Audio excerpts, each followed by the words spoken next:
Mr. President, Madam First Lady,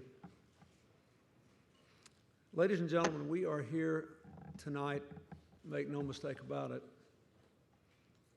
because of one of humanity's great failures at the end of the 20th century,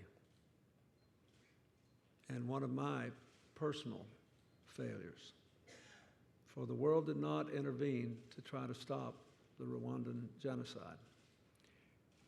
And in breathtaking fashion, it was over in 90 days. The man you just heard from is the real reason it was over. He and his forces stopped it.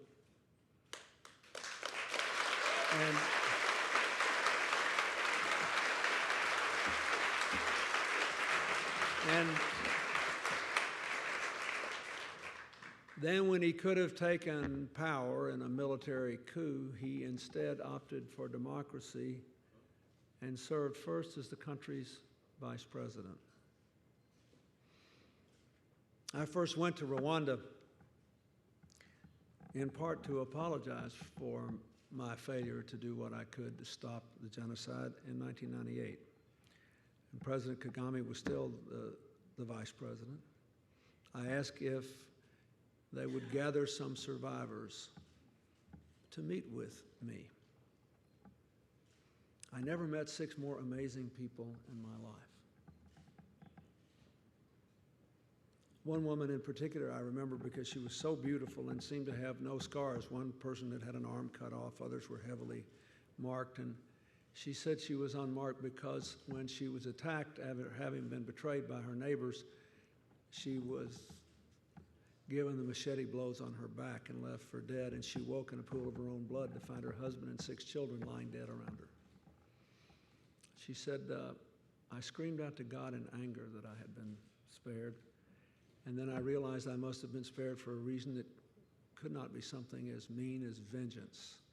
So I do what I can to help us begin again. What she could do was to help orphan children find homes without regard to their ethnic background.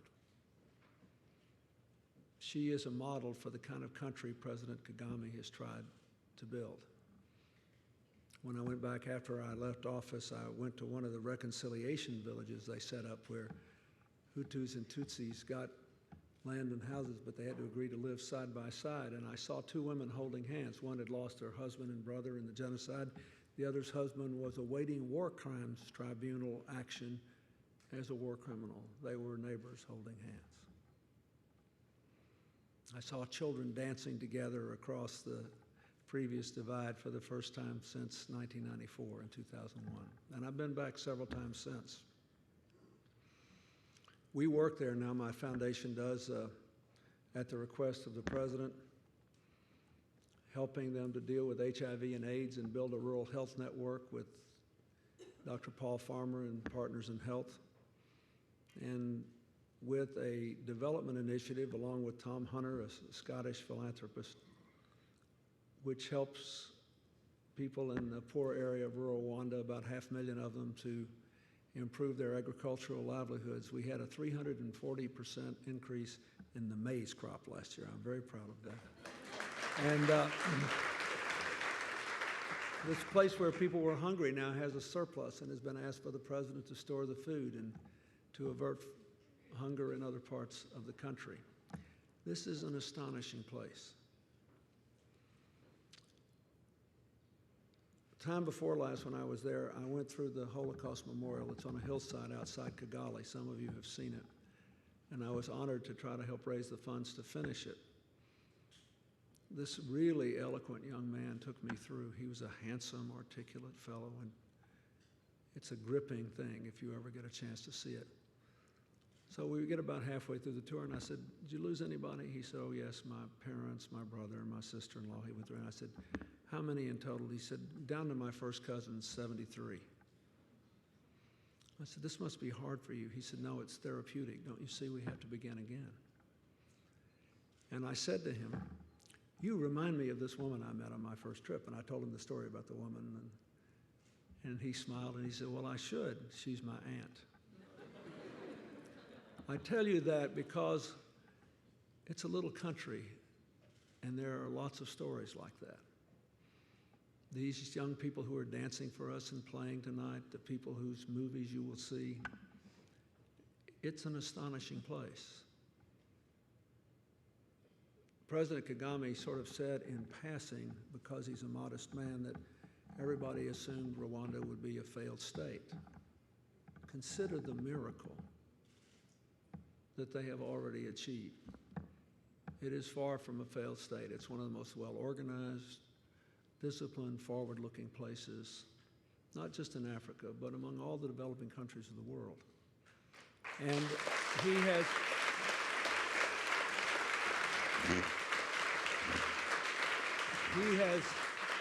he's gone out of his way to make partnerships, to convince people like me, although I didn't need any. I'm still doing it because I want to and I need to. But convince all kinds of people just to come in and help the Rwandans to build a future. These young filmmakers are part of that future. They're not just trying to build an economy, they're trying to build a modern political system and a modern, rich culture rooted in who they are, without denying where they have been, looking toward where they can go and what they can become. It is a thoroughly astonishing place, well led, but also a place that has lessons to teach us all. Whatever resentments we harbor in our heart, they pale by the side of what the average Rwandan could carry around and be consumed by every day.